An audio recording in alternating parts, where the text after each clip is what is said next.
Entonces, ¿qué sucede? Son países que lo que es la productividad y lo que es la competitividad la llevan a un plano muy individual, muy tropicalizado, que bueno, pero que a final de cuentas genera economía.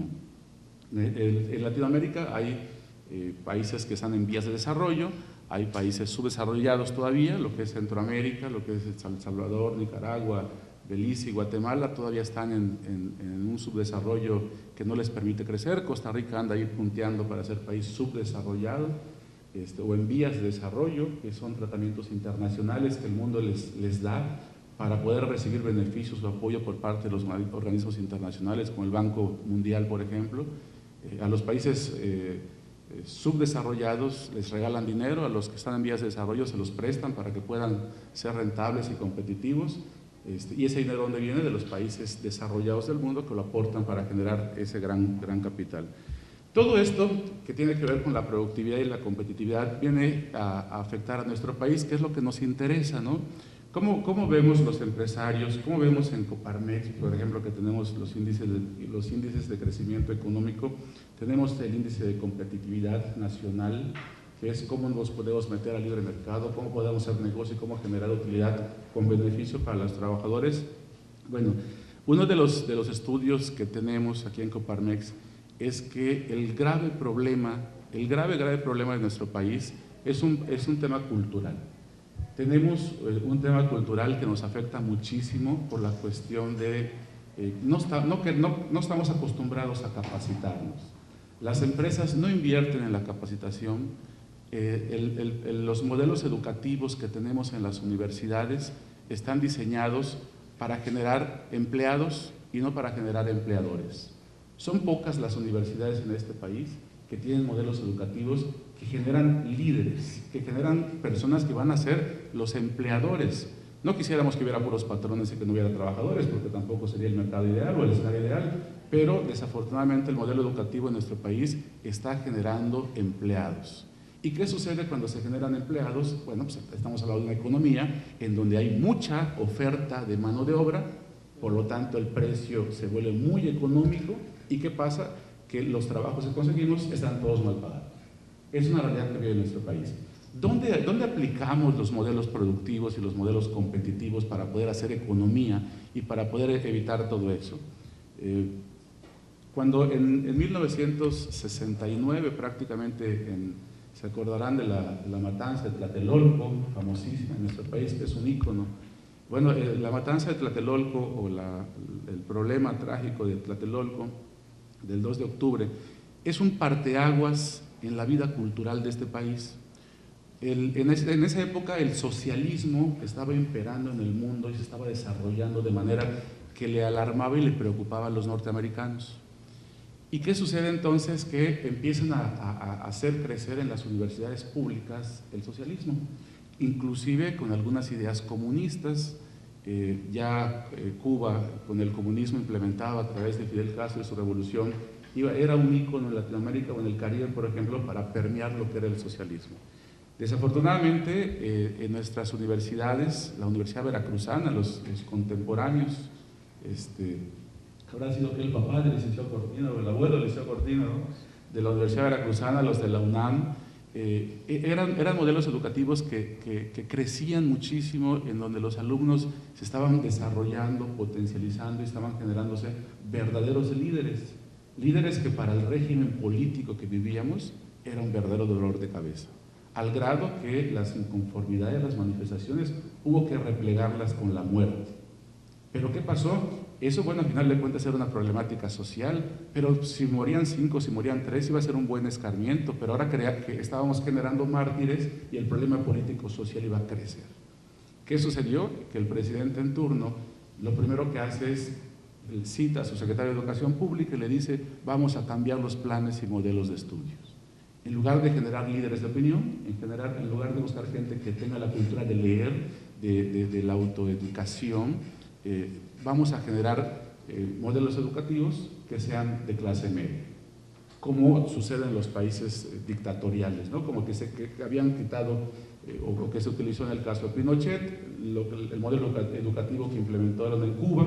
Si ustedes se dan cuenta, y los que han tenido la oportunidad de estar por ahí, Cuba es un país que diseña, que crea muchos profesionistas, pero muchos profesionistas conformistas, que no son líderes de opinión, que no quieren cambiar el régimen, que no quieren cambiar el modelo, no obstante que viven en la pobreza o con muchas carencias, porque el modelo educativo así está diseñado. A partir del 2 de octubre del 68, prácticamente en el 69, los modelos educativos en nuestro país cambian y hoy por hoy uno de los grandes problemas que tenemos, y eso lo podemos ver en la vida cotidiana, es que nuestro país sigue generando empleados todavía. Y estos modelos de productividad y de competitividad están rezagados. Y al estar rezagados, bueno, no es un tema que hoy nos ocupe. Tan así es que en foros tan interesantes donde se pueden platicar estas situaciones, pues muchas veces la gente es apática, mucha gente no va, hay otras cosas que son más prioritarias, pero la realidad es que el tema de la capacitación es lo que puede cambiar este mundo. Pero así como nuestro país tiene problemas serios en el tema de la cultura empresarial, también tiene casos de éxito y casos comprobados de éxito que se pueden presumir al mundo. Ahora bien, hace unos días tuvimos un foro de innovación empresarial aquí en Coparmex y con orgullo presentamos en los talleres los casos de éxito y le presentábamos a los empresarios veracruzanos y les decíamos: oye, mira, te voy a presentar a Juan Pérez, que es un modelo de éxito, para que te platique a ti, empresario interesado, cómo le hizo este hombre para crecer, cómo pudo desarrollar, cómo pudo quitar, cómo pudo poder. Y además te voy a dar herramientas para que una vez que ya este caso de éxito te lo platiquen y lo conozcas, tengas las herramientas para poder hacer exactamente lo mismo, mejorarlo, superarlo o replicarlo a la gente que tú quieras para que todo el modelo económico se desarrolle y permee en muchas personas, ¿no? Y sucede lo mismo, en estos casos de éxito, la reflexión que nos lleva al final de la historia es que cuando la gente trabaja mucho en el tema de la capacitación, la revolución cultural o la cultura va generando una revolución de cambio. Hoy en nuestro país el tema del conformismo, el tema de la deslealtad, el tema de los cambios, los empleados que cambian de trabajo constantemente, lo que es la rotación de personal, es una problemática que están viviendo todas las empresas.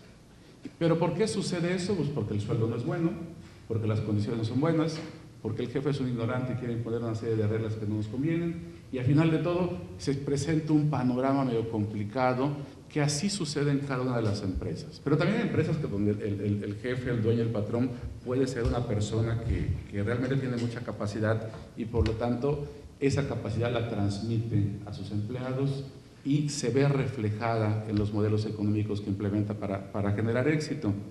De tal forma entonces que yo creo que hablar de competitividad y productividad en nuestro país es algo muy importante, pero para que se pueda lograr algún día el desarrollo económico del México que quisiéramos, hay que trabajar en muchas cosas.